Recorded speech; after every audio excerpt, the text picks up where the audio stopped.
welcome to this episode of Paragon Podcast. Today we're going to focus primarily on the Renters' Rights Act. We might cover another couple of subjects, but I think the Renters' Rights Act is the direction of travel. So just some brief intros. Chris from the NRLA, thank you for joining us. You are Director of Policy and Campaigns. That's right, yeah. Excellent, thank you. And Rachel Geddes, I have you down as Strategic Lender Relationship Director at MAB, but you're also your own business owner. I am, yes, and still broker for since. Fantastic. And you speak German. Oh, yes, gosh. Please don't test that out too much, though. Sprechen Sie Deutsch? I don't. That's as good as it gets. So good. I thought, yeah, that's what I thought. Jason, Head of Sales at Paragon Bank, and I'm Louisa. I'm the Managing Director here at Paragon Bank. So again, welcome. Chris, can I turn to you first? Because I know that you've lived and breathed the Renters' Rights Act probably for... Yeah. And now it's out there. We know pretty much what it's about. It is the biggest overhaul of the PRS that we've seen, certainly within my lifetime. Maybe not quite. You've been closer to it, not necessarily for longer, but certainly closer to it. It's a Labour manifesto. They said that they were going to follow through on this, having not necessarily happened with the previous government. What does it mean? Does it strike the right balance? Are you happy with the way that this is... That's a big question. I mean, it means change. It means disruption.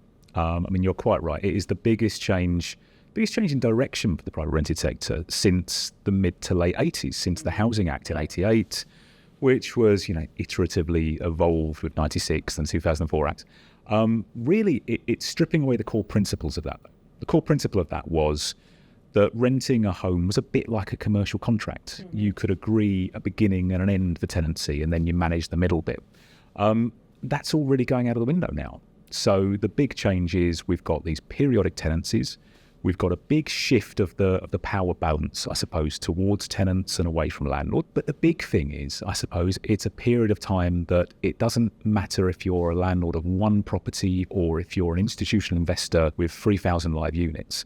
You've got to change every single tenancy agreement affecting every tenant, every unit of accommodation.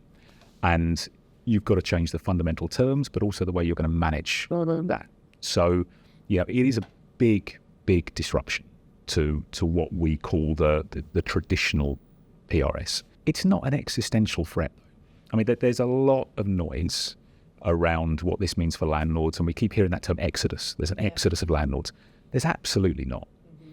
There's been a correction, and there's a lot of landlords who I think were investing for their retirement and were maybe a year or two away, and they've looked at all of these changes and some other changes that I'm sure we'll get to, and they thought, well, I could either retire in 5 years like I plan to, but then I have to retrain and serve all this transitional stuff.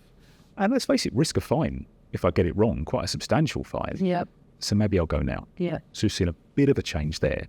But for the bulk of tenancies out there, bulk of landlords and tenants, I think as long as you keep a cool head and as long as your tenancies work now, if you follow a few little steps that obviously we'll help you with, and I'm sure Paragon will help with and agents will help with, you haven't got to do a huge amount. It changes what happens if things go wrong. But for the vast majority of tenants, it doesn't go wrong. So things will persevere, but it's going to be a few years until we see normality again. I would agree. Rachel, you speak to landlords and you also speak to brokers. Yeah. Jason, you speak to brokers, so I'm going to come back to you and ask you a bit about that as well. But as far as the landlords that you're speaking to directly, what's their sense about what's going to happen? How are they feeling about it? Are they aware? Are they still confused? Where are we with it? It's a mixed bag at the moment. That's probably the biggest problem about it. You've got some that are completely unaware and think nothing's going to change. It's not going to impact them because they've only got one property. They think it's more directed at the professional landlord that's got a big portfolio. So that's the first thing is actually how do we get down to each individual? Yeah. Then those ones that are aware, it's where they got their information from. Because that's been the gap up until now. There's been a lot of hypotheticals, what might happen, what will have to be done. So it's getting a voice of truth out there for all landlords to understand they're all going to be impacted. How severely actually depends on each individual circumstance, in all fairness. And secondly, understanding what the process of it's going to be going through. So I think there's been a lot of, it's not a problem yet. They've known it's coming. Until it's become a problem, they're not going to really face into it and now they've only got a couple of months really to face into it quickly. Absolutely. And that's the problem. You've had more experienced landlords, to an extent, who have been preparing for this, going, it might happen here, it might not. Something's going to come down at some point. Let's just get ready for it. Yeah. But there is this portion, as we were talking about earlier, 70% of the PRS is single 1-2 property landlords. That's probably where the knowledge gap's going to be, and that's where we're seeing as brokers is we're getting asked a lot of questions and we're having to direct them to the right places. Yeah. So when you are directing them to the right places, other than the NRLA, of course, and a lot of your brokers and your landlords in particular will be members of the NRLA, where else would you guide them to go? So it's first asking where they've been getting the information. Some of them from their agents, which again, it's how much information it's been. A lot of it's they just been Googling or asking, God forbid, ChatGPT.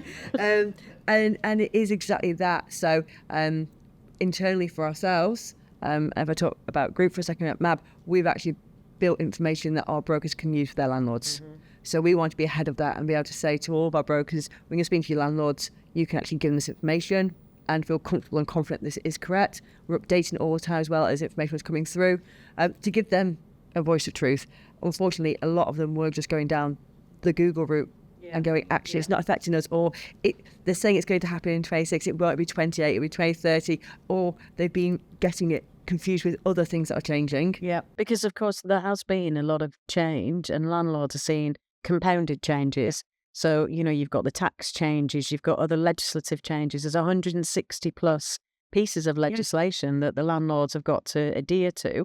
It'd be quite interesting to see what's been stripped out as a result of the Renters' Rights Act. And I think we're not quite clear on that, but it feels like it is fairly clear that the direction of travel is towards improving the lives of the tenants as a result of improving the governance around some of the landlords.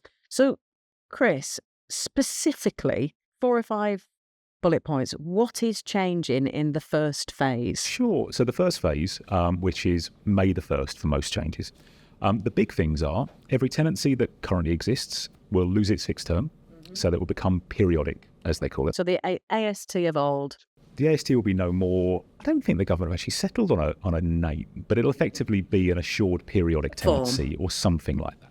So the basis of that tenancy will change. It will be open-ended after that. It'll also mean that partly because you've got no renewal at the end of that, there will be different rules around how you set rents. So there's no rent control up front. We've not reached that stage yet. But there is, I suppose you might call it a rent suppression mechanism built in. Currently exists at the moment, but particularly if you're talking to larger landlords, this is an issue. At the moment, you can have a term in your tenancy agreement that says, well, every year I'm going to review the rent and it'll go up by CPI, or it'll go up by my interest rate change, for instance. That's completely outlawed. You have to use a statutory process called a Section 13 after that. Now, that's not new. It's existed since 1988, but it's not really used at the moment. It will have to be used, and therefore there will be lots more challenges, I think, raised by tenants. So the takeaway, I think, for landlords in phase 1 is make sure you are comfortable with your rents as they're set and your rent setting policy. There's also changes to the way that you can collect rent. For instance, you can't have a period of the tenancy that's longer than 1 month.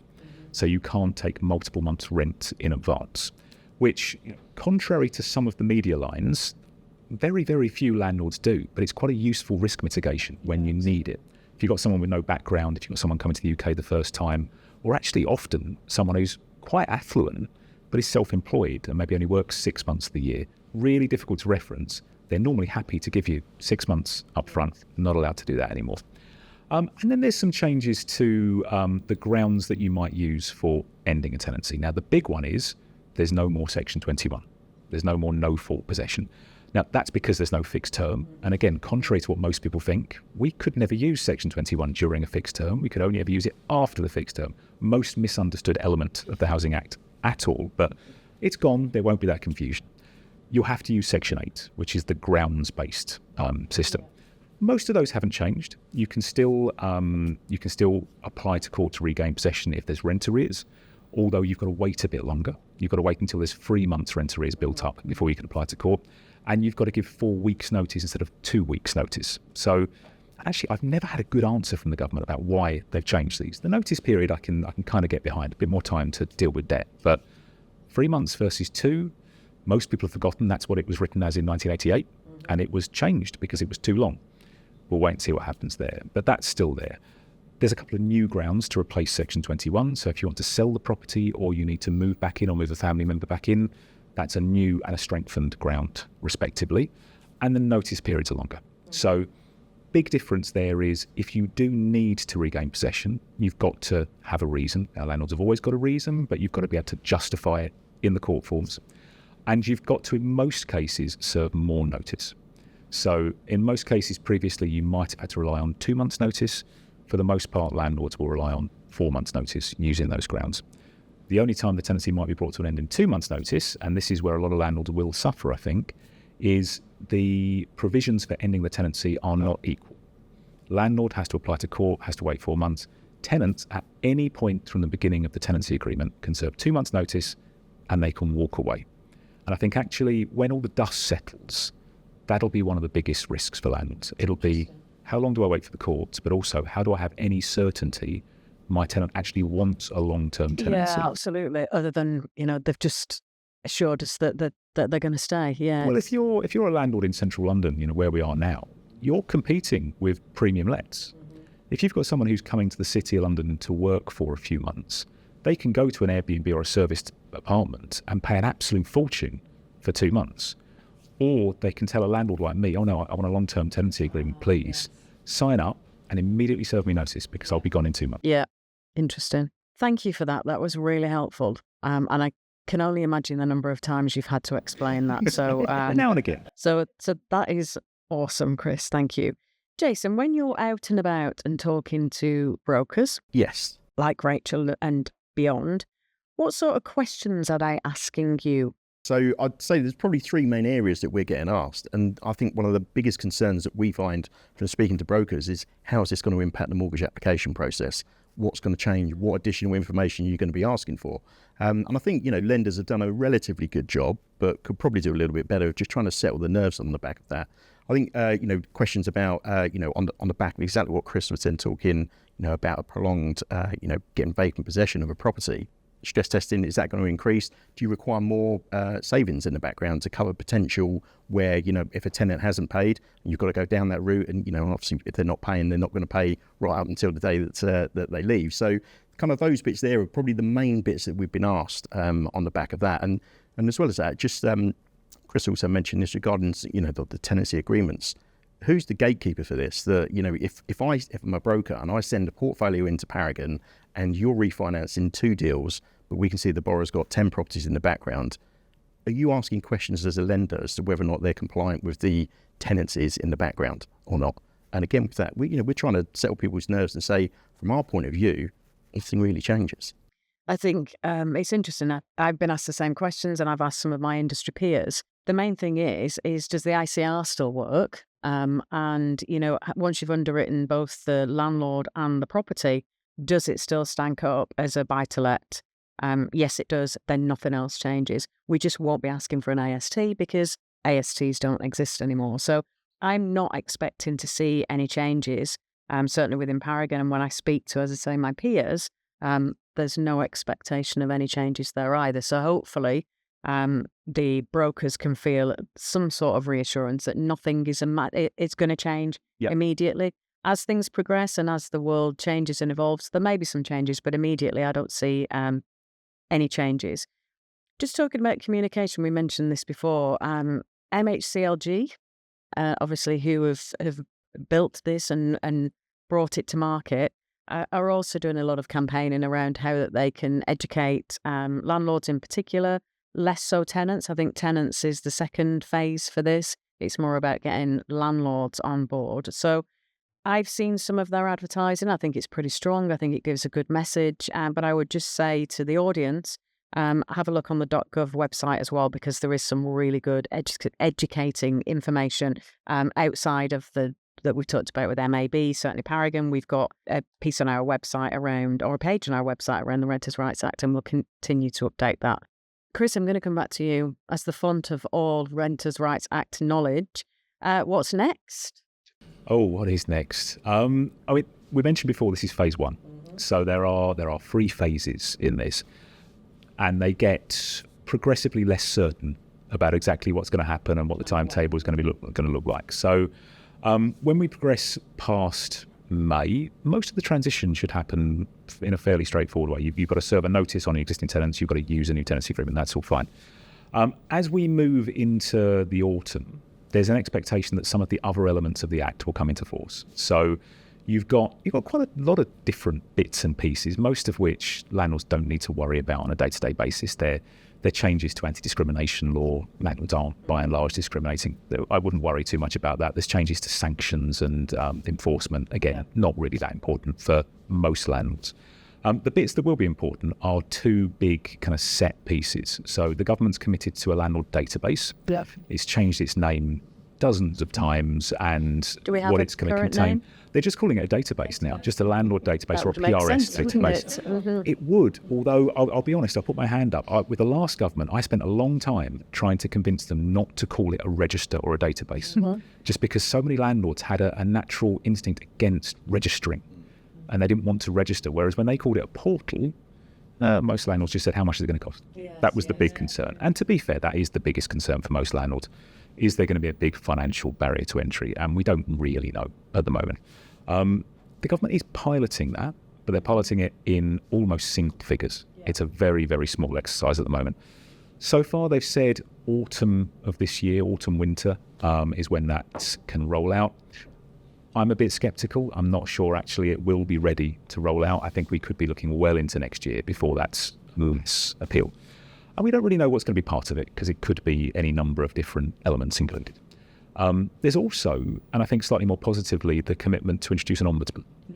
And whilst, again, my members want to know what's it going to cost to be a member of the ombudsman, because it's quite expensive in the social sector, it needn't be in the private sector, but it might be, you never know. We don't have a date for when the ombudsman is due to come in. We also don't have a confirmation of who the ombudsman will be or what the company will be.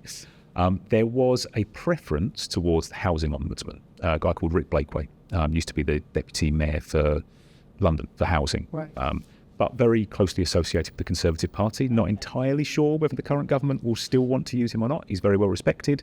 He would do a good job, but we shall have to wait and see. That, I think, is something that landlords will be sceptical about, but shouldn't be. There's a really good opportunity there to take some of the stuff out of the courts and work on the communication between landlords and tenants and the dispute resolution, because we all know, we've all experienced, I'm sure, when you've got landlords and tenants, silly little things can lead to the end of tenancies, and it's normally because you're not talking and you only air the grievance in court. If we can do that out of court, fantastic. And then phase 3 is a bit further out, and it's all about standards. So we've got a commitment to the Decent Homes Standard. In fact, the day we're recording today, some of the detail about that is coming out. We now know that that actually won't come into force at the PRS until 2035. So we've got a bit of time to get ready for that.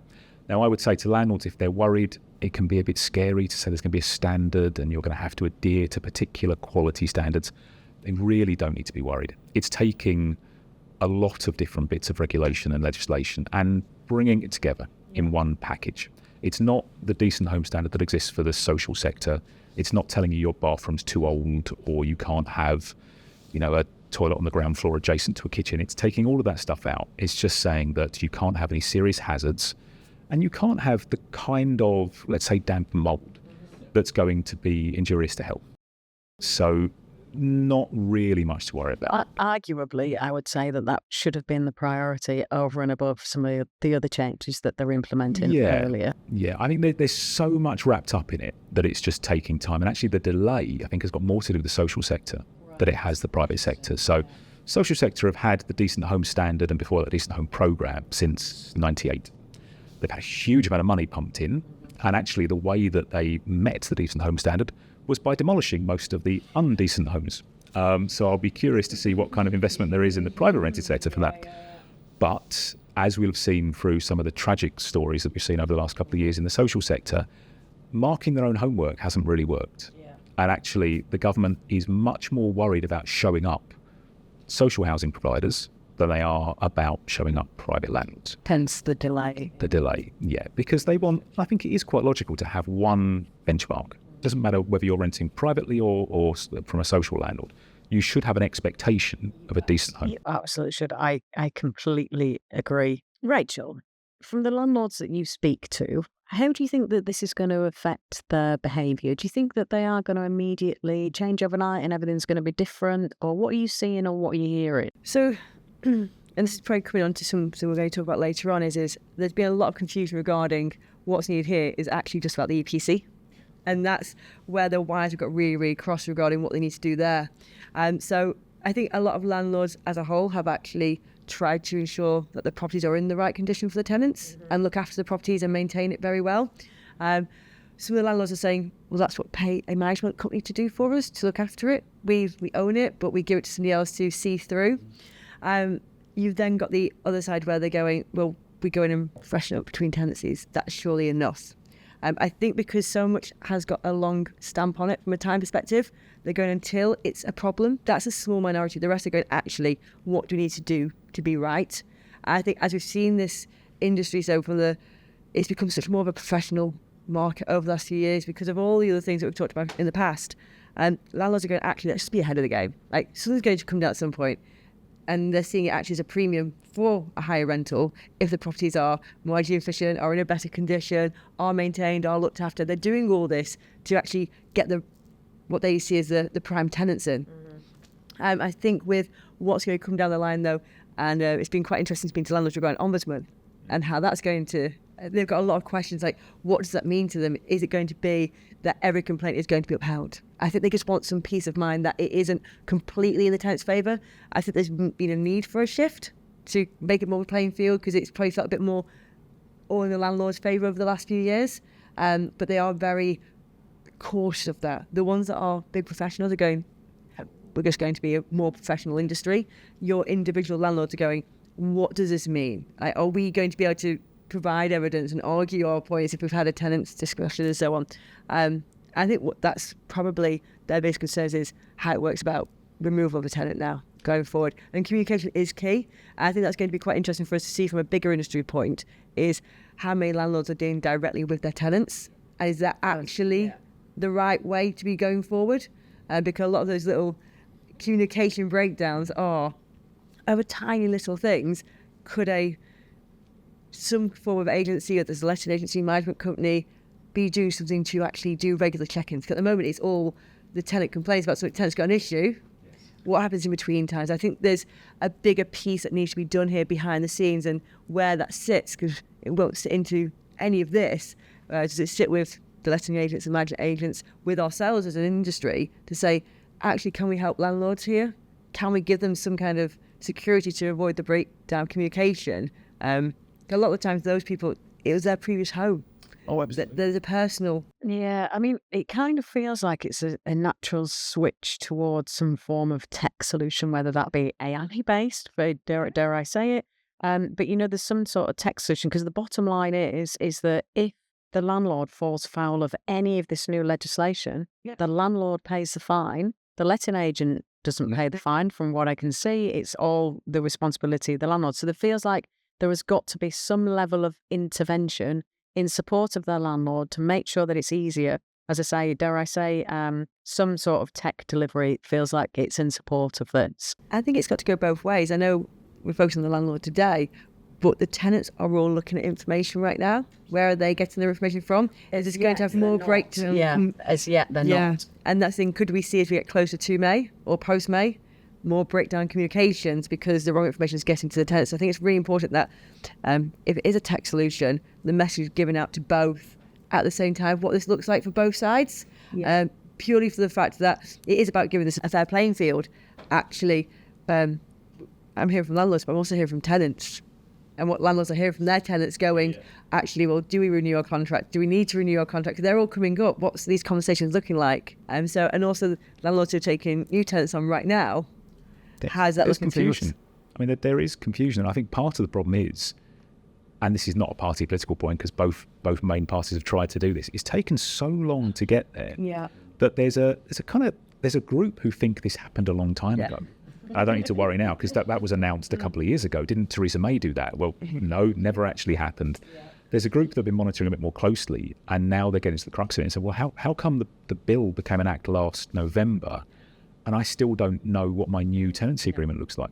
And we get legitimate questions to us from our members saying, well, I want to be completely compliant. But I've got someone moving in at the weekend. Do I give them a fixed term? If I'm giving them a fixed term, is that not misleading them into thinking they've got an end date there? Can I not give them the transition notice now? So, no, it's not been produced. The government are kind of doing this in a regimented way that's not necessarily that helpful, because it means that organisations like the NRLA, but also on the tenant side, you've got the coalition and you've got the generation rent organisations. They're all interpreting just like we're interpreting, and there's a danger you get slightly different approaches.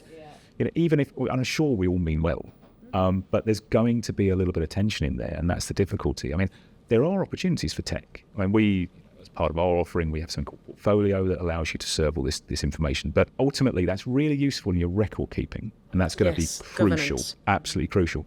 But it still does come down to it being a people business. And I think what most landlords and tenants at the moment need to do is just have a brief conversation to say, you happy to stay?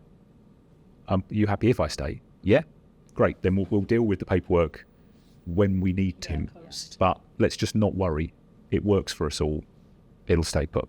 There's this assumption that landlords need to use it or lose it with notice, with documents and with Section 21. Absolute nonsense. Just have a conversation. Were you planning to stay? Fantastic. You can stay. Yeah, I think there is a little bit of maturity here, isn't there? Some grown-up conversations that maybe need to take place. One of the things that we talk about quite a lot is that if we look at the private rental sector as a whole, only 40% of that is serviced by mortgages, so it's only 40% of it is buy-to-let. So the other 60% hasn't gone through any degree of underwriting, maybe. The property hasn't necessarily gone through that same valuation process, even if that's via an AVM. So we've got 60% of the market where we've really got limited visibility of the landlord and the underwriting and the property.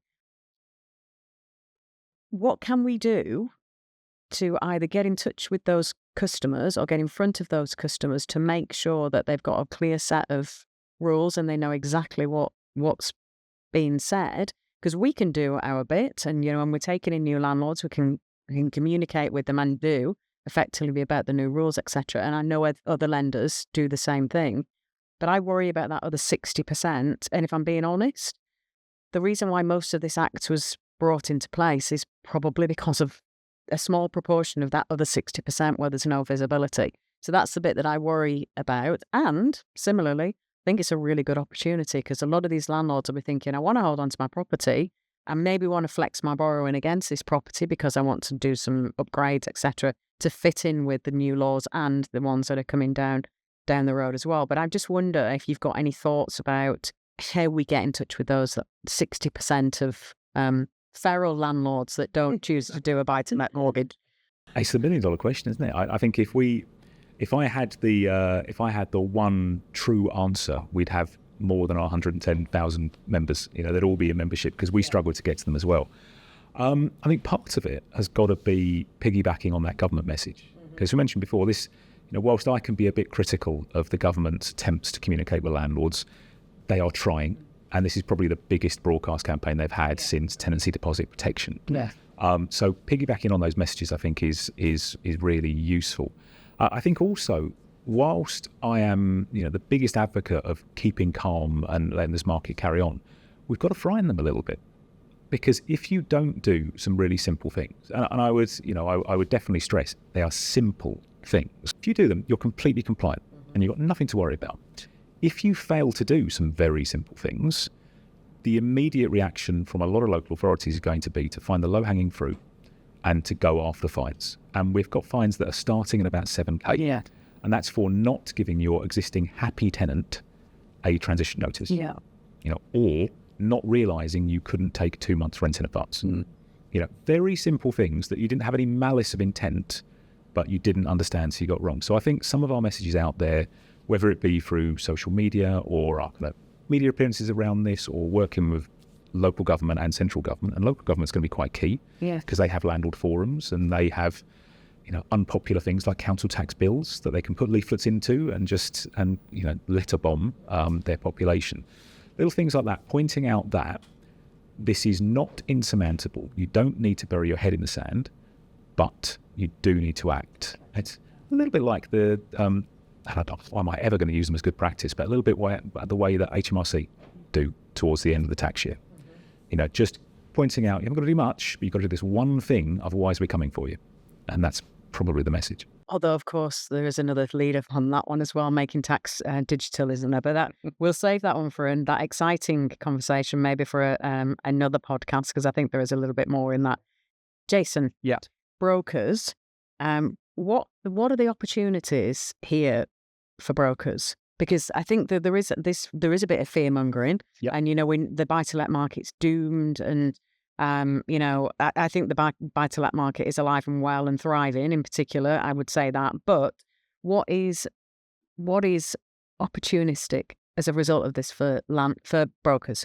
Yeah, I think there's a couple of real good opportunities. I'm sure Rachel may well nod in relation to this, but we tend to find feedback we get from brokers is that you're the go-to for any information. When we had the tax changes that came in a couple of years ago, naturally as brokers, landlords were speaking to you saying, kind of, what does this mean? You're like, well, actually, I'm a mortgage broker. I'm not an accountant, tax advisor. So I think the main opportunity there is for anyone, if you're not familiar with what the Act is, and Chris and Rachel really sort of explained it nice and simply, it's just familiarise yourself with it. Just become accustomed to what it's going to do. Look, it's here, so it's not going away now. It's here. We've got to face it. Is it as bad as what's been made out? No, there's plenty of areas within there that, like you say, Chris, kind of minor changes. I think that gives you the opportunity to then go and speak to landlords, to speak to your existing portfolio.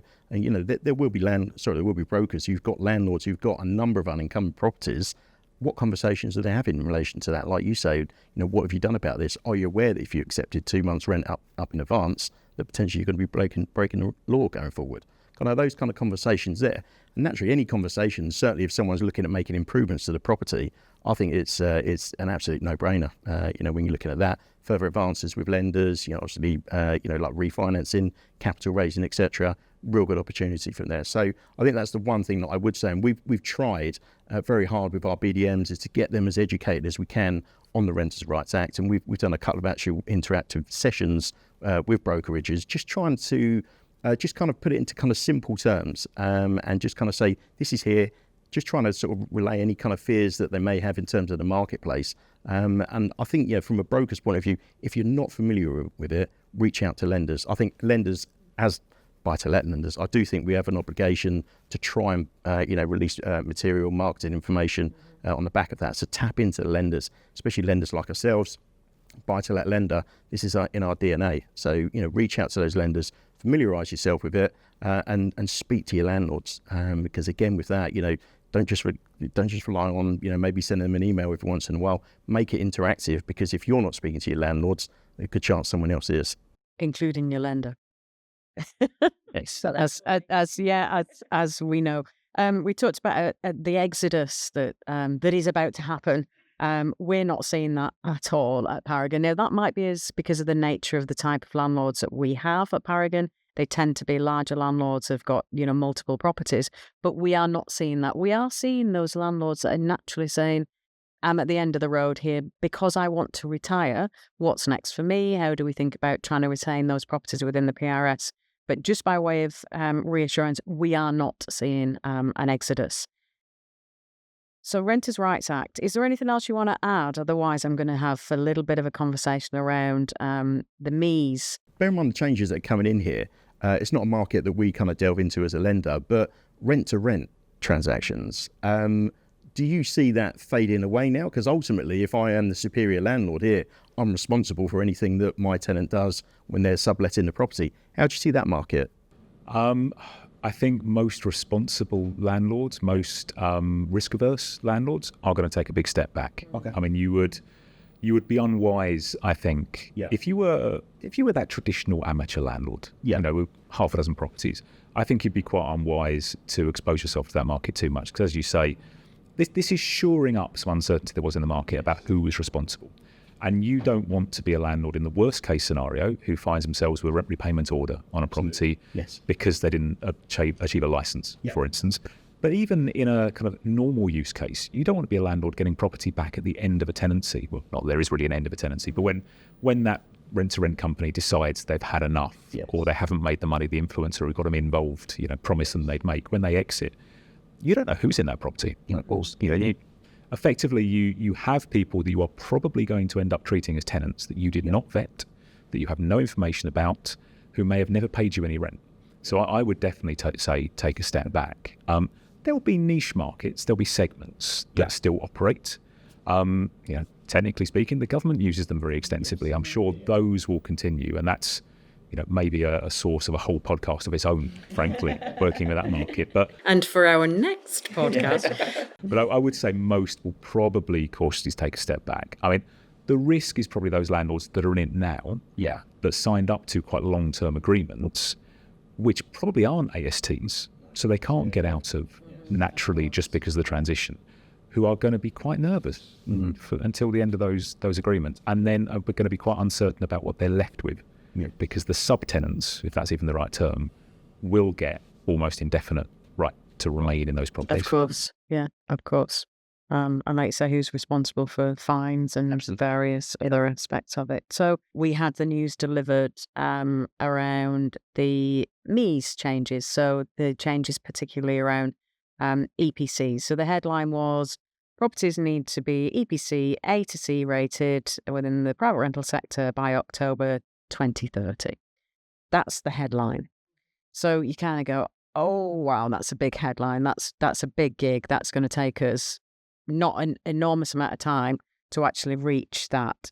But then when you start to dig underneath that massive headline, as it was, that frightened the life out of all of us, actually the detail within it, to some degree, is quite reasonable, isn't it? So, yes, it's still going to have to play out, and yes, we're going to start to get a lot more detail over the coming weeks and months, I would think. But my general feeling was, this is a big ask, but it's not beyond the realms of possibility. Yeah, I mean, that's a good summation. I mean, it is a big ask, and it really is a big it's a big ask of landlords, particularly smaller landlords, who are going to have some stock that requires some pretty significant retrofit. And a lot of that retrofit is going to be really quite expensive, because most of those responsible landlords, like you were saying before, want to get ahead. So they've done the easy stuff. We've all done loft insulation, we've all done double glazing. What's left are the big expensive jobs to get there. And compared to what the government originally proposed they were going to do, which was to get most properties to that C, and that's a C in inverted commas because it's changing a bit, but that C by 2028, when they hadn't planned to tell us what the regs were going to be until the end of this year. So we were talking about 18 months, and we were talking about ridiculous figures of 5,000 or 6,000 properties a day to get retrofitted. It just wasn't achievable. I will not always say the most positive things about this or any other government, but they have listened to what we and a lot of people in the industry have said. We are behind this, but you need to give us time, you need to give us resource, you need to give us support. They've gone a long way down that. Now, that's not to say it's perfect, and there's a lot of landlords who are going to face difficult decisions, particularly if they've got Victorian stock, they've got solid walls, they've got stone construction, if they're in conservation areas, or they've got no planning rights on the properties. There's going to be issues around there. But if you look at the package in the whole, they've given a bit more time. They've reduced the cost cap that they wanted to have £15,000, the amount that a landlord might be required to spend. They've reduced it to 10. They've listened to us particularly when we've said, well, don't base this on London house prices. Look around the country. And they've said, well, you've got lower asset value properties. The cap will never be more than 10% of the value of the property. Not sure who's doing that valuation. That is a question, but that's movement in the right direction. And there are still going to be some exemptions in place. And actually, when you look at the package in the whole, I think they've been quite canny. They are trying to incentivize people to do particularly solar PV and heat pumps. They've taken a big step back from solid wall insulation, which I think we've all got very sceptical about. Very risky. Foul of that. And they've set the cap at such a level that it will incentivize people to do a lot of work, but it will stop most works that would require really, really significant, disproportionate investment. And it will allow you an exemption. Now, that exemption is going to be about 10 years. I'd imagine at the end of that 10 years, you will be expected to put up or shut up. But it's a 10-year period that I'm sure helps lots of borrowers who've got products in place. Yeah. Certainly helps a lot of our members who will be able to do the work if they're given long enough. And just is a bit of a balance. There's more they need to do. We've not seen enough about financing. The Warm Homes Fund they've got is good, but it's not really replacing Eco. It's not the Green Deal. Not that ever worked, but that was a bit more wide-ranging. And they've done nothing. And I spoke to the minister responsible about this on the day before the announcement. They've seemed to have done nothing with the Treasury around tax efficiency, which I think they're open to. It's a big opportunity. They're not signed up, Chris. Strangely, not entirely. I mean, reshuffling the minister out and sending to another department 2 months before the announcement was great forward planning. Yeah. But I think there is a bit more to do there. So if they can put some of the financing in place and some of the efficiency in place, we can work with it. Yeah, I would agree. I have to say, when I saw the headline last week, I was just like, oh, this is horrific. But then when you start to dig underneath the skin of it, I do think there's some positives to come out of that. For you as a broker and, working within MAB, how are you looking at this? Overall, it's a positive. So putting both hats on, which I try not to ever do at the same time, is we've been having this conversation with clients as a whole regarding energy efficiency. So it's been in the mainstream market as a bit more of a conversation for longer. And it's not that we've not had that conversation with landlords. It's been waiting to see what happens next and so on. Yeah. So if I put the MAB hat on, definitely we talk about sustainability at a very high level and throughout all of our levels, through head office, into our firms, into our brokers. We go to morally, we've got a responsibility to do something here and to have that conversation with the client. We don't always know what's going to be coming down the line, but they need to be aware of what it is. When we actually speak to landlords, it's quite interesting how many need to actually just do the basics of boiler, windows and doors. Or have an EPC, upgraded EPC. The upgraded EPC. So I think this is where we can actually support some of them, going back to your kind of AI tech support, actually contacting landlords and going, when's the last time you did your EPC? Mm-hmm. Because that's actually quite surprising straight away. But actually there's some things to be done there regarding basic works. I think a lot of them that are more fearful are those where they are in certain areas where, I'll take one example, where they got told by the government website the only way to get their EPC to that level was to put a wind turbine in their garden. And it wasn't a small one either, but it was also an area of beauty and agricultural use. So they couldn't. Mm-hmm. And I think this is where there has to be a very sensible approach to it, because there's going to be some properties that physically cannot get to that level. Yeah. And I know there's been conversations within the latest statement last week regarding they will take this into consideration. They're the ones we need to be a bit more aware of. There's certain parts of the country where you have got the old Victorian properties. You've also got certain parts of the country that are still oil, and that won't be changing. Mm-hmm. So I think we just have to be having a bit more of a realistic conversation on what's possible. It's a great opportunity, though, to speak to your landlords. Correct. It's a great opportunity for a broker to support their landlords, retain their landlords. Yep. Like you can really, we talk about in our industry the value of advice. Oh, this has never been more valuable. Yeah, I agree. So it's a great opportunity for brokers. And then there is the opportunity of doing further advances when you're doing remortgages, actually looking at remortgaging. Do they need to look at different borrowing structures and so on? And I think we're going to see more and more of that. So for brokers, it's definitely the message we're putting out there is really familiarise yourself with it, but have conversation with landlords. Just actually talk to your landlords. Yeah. Don't be order takers. That's not the world we're in, because landlords do want to have those conversations. But overall, there is some positives to come out of it. I agree with you. The timing was what we were more worried about. Yes. When we were hearing 28 for so long, that was coming really quickly. Like, we're in 26 now. Yeah. And we've been talking about that for 2 years, and we hadn't done much about it. So the fact that we are now talking 2030, and then there'll be exceptions after that, people have time to get in order. I think you're right. I mean, as I say, when I saw the headline last week, when I came round, having thought about it for a little while, as I do, I reflected well on it. This year, so if we look at the buy-to-let market this year, we've got £45 billion worth of maturities, so end of product maturities this year. We've got a substantial year for us for end of maturities. If I was a broker, I'd be thinking, right, what have I got? Who is maturing, and how can I refinance them, whether it be with Paragon or as their existing lender or another lender to try and also draw down more money against that property to enable them to make a start on making any changes that they need to do to accelerate this so that they don't butt up against that October 2030 deadline, because we're also going to find ourselves that we don't have enough tradespeople, and the longer they leave it, the less likely they're going to be able to get that tradesperson in place to do it. So I think when I look at this and I think, what does opportunity really look like for this year? And next year's another big year for maturities as well. But this year I'll be thinking, what can I do to help this landlord if they've got enough equity to draw down against their existing product? Let's crack on and do that and help them to push on and get on with the work. And also tenants are looking at these things. So if they want to be the standout property, they have to be at this level. Mm-hmm. And that's today's generation of tenants. The next generation coming are looking at this in such great detail. Yeah. And I think we've got to be from a supporting landlord right now to get ahead of it, but also get ahead of the tenants. I think you're absolutely right. There is an expectation. I mean, to some degree, the landlords are in a luxurious position that there are more tenants than there are properties. So we've still got that supply-demand mismatch. So the tenant has a desire and a want. They can't necessarily get what they want because there aren't enough properties.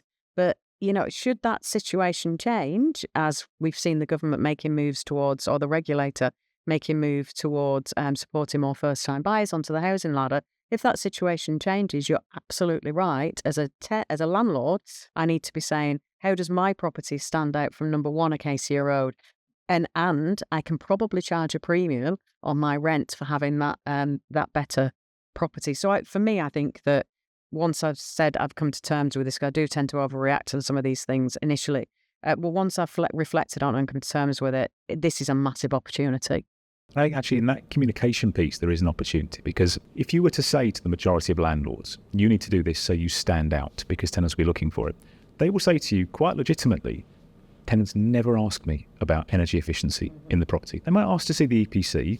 They certainly ask what's the heating, but they're looking for a gas boiler, which actually is not going to be beneficial with the EPC. But I do think we have to recognise that will change. And actually, it's when we're talking to landlords now saying, well, because of these rules, everyone's going to be upgrading. And because everyone's upgrading, it's going to be obvious. And tenants are going to look for the obvious. And if you're the one that just scraped in on the sea and managed not to do those simple things, you are going to stand out. So there's an opportunity to do it. And I think from the financial point of view, one of the really positive concessions the government did make is they've backdated the firing of the starting gun for the spending. Yes. Previously, that cap, the amount you have to pay before you get an exemption, wasn't going to start until the end of this year. Yeah. They've backdated it to last year. So if you're talking to those landlords, say, well, this is your opportunity. Maybe you've got a void right now. Do it now. Yeah. Demonstrate you've spent that amount, and you're done for 10 years. Correct. You're absolutely fine. Yeah. It is. The devil will be in the detail. But, even just listening to you, Chris, and explaining some of the detail of last week's announcement, I think will be really powerful for the people that tune in. Jason. Yeah. Did you feel the same way as me about EPCs when you first saw the headline, and what have you reflected on? Again, initial reaction was, oh no. But going back to a point that Rachel raised, is we've been after certainty in terms of dates. I think everything's been up in the air in relation to this. So it's kind of, again, it's one that we know there's always been on the horizon. There's been various dates thrown around, and from brokers that we've speaking to the landlords, said we've just got no clarity on this at the moment. So we've all been asking for it. So then the moment it lands, you just got to take it on the chin. Again, once I kind of read through it, was kind of thinking it's not as bad as perhaps what I feared it was. I think what I would probably be doing now is throwing the gauntlet down to lenders now and saying, okay, well, what can you do to help the landlords? Because let's be fair, the products that are available at the moment reward someone for buying a property A to C with a slightly cheaper rate. So it's a case of, how can we as lenders, I know that there's various bits that's going on in the background, not only with Paragon, but various other lenders, but a lot of that's gone on hold because we just haven't had that clarity of the dates. So again, huge opportunity for that. And it's just not the clarity of the dates, and I know this has been like a pain point for us internally, is actually there's going to be an impact on value. We talked about the premium rental. It's going to be an impact on value of property. Correct. However, no one's willing to put the name to that yet. And that has to be, now we have this kind of date we're running to, that has to now be taken into consideration, because actually landlords are going to be looking to refinance their properties to raise money to do the works on this or on their portfolio. where does that value come into it? So I think for us, from a selfish point of view, I like this because it's a conversation that I've been having with people for the last 2 years. And now I can say, right, you have to come to the table and actually listen to me and talk with me. I'm sure Karina, especially in Mab, will be very happy with this because exactly what you say, there's been a lot of conversation. We're going, if you are buying at this level, it's fine. Well, if we don't do something, we don't support it, we don't do it correctly, and we've got this time now to do it correctly, are we going to accidentally create our own mortgage prisoners where they haven't got themselves up to that point and they've not been supported? And from our side, we both have responsibilities as a broker, as MAB, as a lender. We all have, yeah. We all have this responsibility to make sure we get this right. We've got the time to do it. Like we're used to in our industries, we get told regulatory changes are happening on the head and we have to react the next day. We have time to do this and get it right. Yeah. I think you're right in a piece that you picked upon earlier. I mean, obviously, buy-to-let is not regulated, and a lot of the changes do happen within the regulatory environment. And there's ongoing question marks about the value of advice. This is absolutely telling us that advice is critical for landlords from an NRLA perspective, from landlords from a mortgage and funding perspective. Everything points towards an advised process. And long may that continue. So I'm kind of going to bring it to a close. But Chris, before I do, and I'm going to each of them. So I'm going to go to you first. So think about this one, Jason. Got a bit of time for the answer. What advice would you give to your landlords if somebody's coming to you and saying, what do I do? Well, I mean, firstly, join the NRLA, obviously, because then we can advise them every single day. I think the piece of advice I come back to all the time is if your business works today, it's very, very likely to work tomorrow, to work in May, to work in 2030 when we have these changes. Unless you are in a particularly precarious position now and your margins are wafer thin and you happen to have some really difficult street properties, it's fine. It's still a good investment and it's a relatively low risk investment. So don't panic. Don't exodus, as we keep talking about. Don't talk about exiting the market. Work out month by month, week by week, what you need to do, document it. We can give you checklists and things that'll do that. There's only half a dozen simple things you need to do to make sure you're completely compliant. And a big part of that is going to be, and this is the behavioural change, making sure that you are treating your lettings business as exactly that. You need to be keeping records because you are a business. A lot of us have been quite amateur, been, small landlords. You need to be a little bit more upfront, a little bit more prescriptive in what you're doing. But if you're following those simple steps, absolutely nothing to worry about. Brilliant. Rachel? Similar, really. It is exactly that. What's your plan? What is your plan of getting into this? And that's not changed.